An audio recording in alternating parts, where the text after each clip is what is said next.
Last week, while discussing anime director styles, I mentioned Yasuhiro Imagawa. Now, he's a director that seems to go largely unsung and underappreciated, and I think that's a real shame. He made his bones working on things like Fang of the Sun Dougram, Aura Battler Dumbine, and Mobile Suit Zeta Gundam in the 1980s. But if you've been an anime fan as long as I have, you probably best know him for the 7-part 1992 OVA Giant Robo. To tell the story of today's subject, I have to talk about Imagawa, Giant Robo, and the man who made everything possible, Mitsuteru Yokoyama. Yokoyama was a child during World War II and a fan of Osamu Tezuka's work. He quit his job as a banker to work full-time on manga and eventually created two seminal works, 1956's Tetsujin 28 and 1967's Giant Robo. This was a man who basically pioneered the giant robot genre. Naturally, Tetsujin 28 was turned into a television series, back when anime, much like manga, was in black and white. In the early 1990s, Imagawa began work on the 7-part Giant Robo OVA that made him a name in anime, albeit not an enormous one. He went on to tackle the Gundam franchise with 1994's G Gundam, the first alternate universe Gundam entry based on his own ideas. Again, the public largely balked at his talents, at least at first. The strange over-the-top Wuxia G Gundam was just too different. Imagawa soldiered on, however. He helmed the barely animated Violinist of Hamelin adaptation, he did work for the Pet Shop of Horrors adaptation, and then, in 2004, he returned to adapting Yokoyama's work with Tetsujin 28.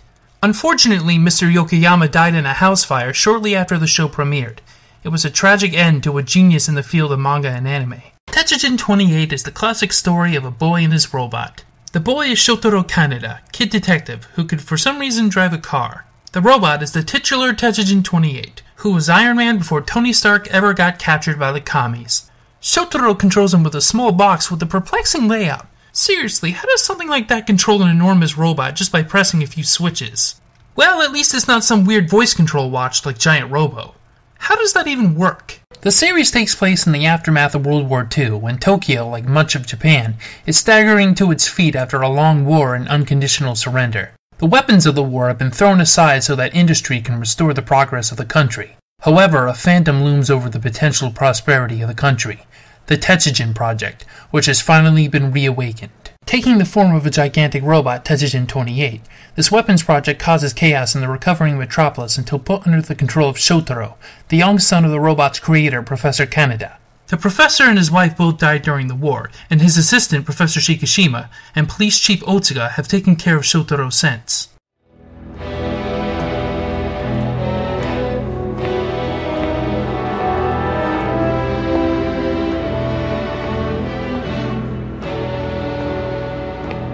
Otsuka, you did well, Shikishima. No, in the end it was... Huh? This baby? Don't tell me! Yes, his name is Shotaro. No. It is unfortunate what happened to his wife, but at least there's a child. But this means... This means that...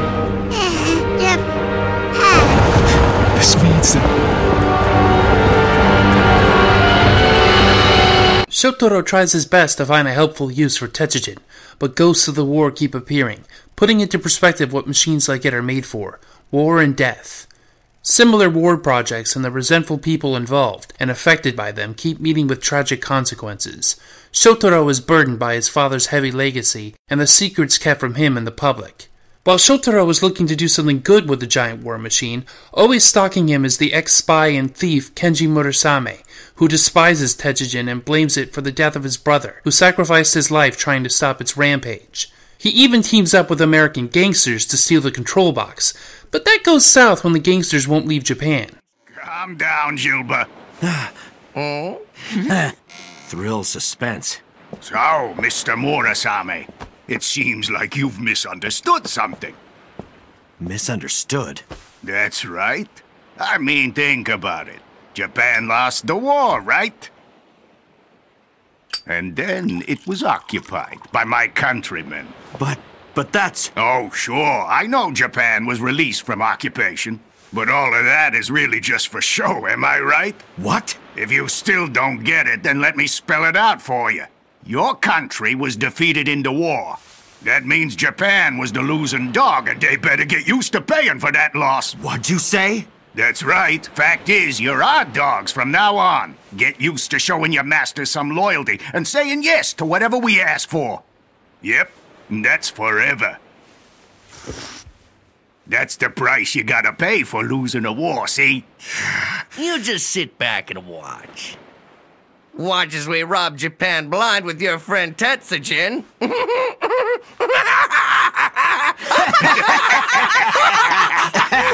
For a while, the show has smaller self-contained stories, some being 2 or 3 parters, but only somewhat adding to the overall picture. They help build the atmosphere around the premise and characters. One of my favorite standalone adventures is the story of a zookeeper. During the war, he was forced to put down many of the animals in the zoo for fear that they might escape during bomb raids and hurt people. This was a very real thing that occurred during World War II, but this has a sci-fi twist to it that you won't see coming. It's a haunting tale of the hard choices that even the average person has to make in hard times. Thursday, August 19th. Rain. Zoo closed for the day. Poisoned 1 male lion, 1 female cheetah, and 1 male brown bear in the morning. And later on, poisoned 3 male tigers, 2 female panthers, and 1 female puma. The 3 elephants will just have to starve to death. The following day, August 20th, rain. Placed a noose around the neck of a Japanese brown bear and strangled it. Lion survived poisoning, stabbed it to death. I've repeated these words to myself over and over for such a long time. Why do I torture myself like this? I can't seem to forget them. I keep on rereading these entries, but what's done is done. Why can't I just move on? I ask myself that question every single day, but I can't stop because they're all out there.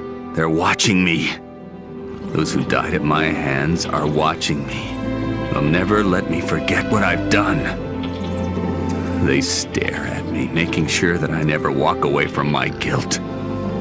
There's the case of Superhuman Kelly, who just wants to fulfill his and his brother's dreams of spaceflight. There's the scheming Dr. Black, who did terrible things for a cure for a disease. And the tragedy of Professor Shikishima's first wife, who curses her hometown for being untouched by the war. These events build onto the themes of the guilt and resentment of the post-war Reconstruction era. And then, well, things get complicated.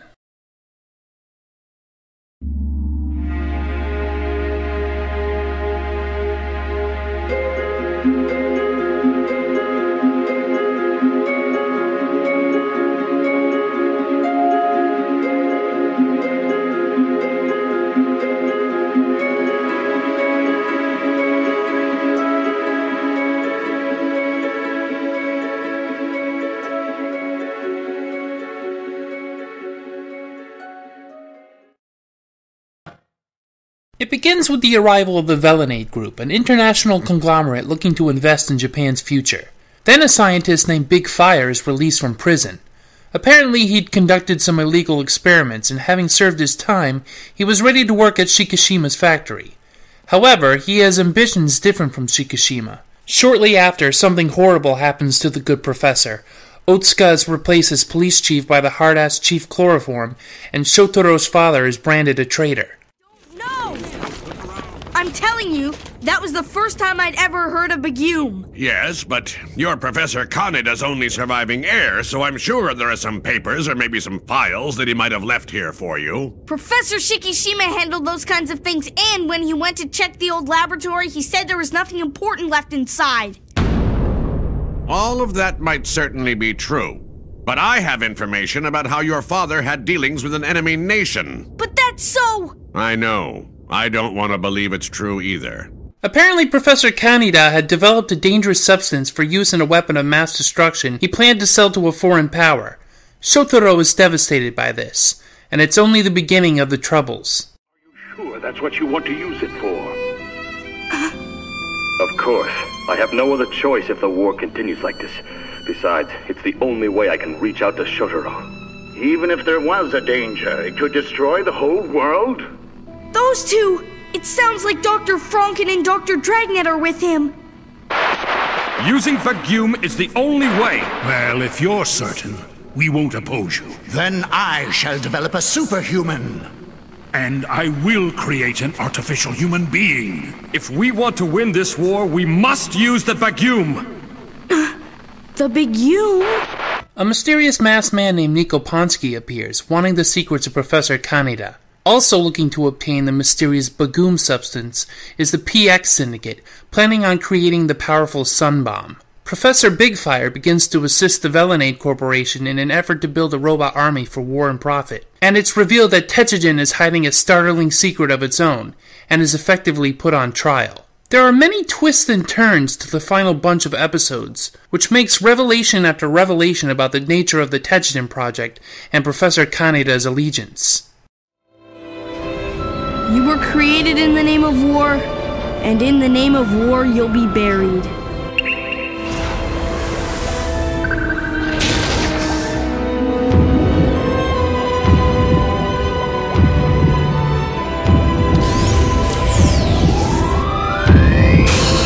Of course, what I'm about to do is unforgivable. That's why I don't expect to be forgiven. And one day I'll be punished for this. Though I don't know what form that punishment will take. But today, here and now, I need you to be strong and fight with me! Tetsujin! Number 28! In the end, Shotaro and Tetsujin are forced to utilize the power of the Sun Bomb, poised to make the ultimate sacrifice for the prosperity of the new age. But is it a necessary sacrifice? What is the price for the crimes of the past? Look here, Tetsujin is staring right at you. Maybe he's as confused about all of this as you are. He doesn't know what he is either. Is he a weapon or something else? Well, given the unfortunate propensity for denial of war crimes on the part of the Japanese, that last question makes me feel very uncomfortable.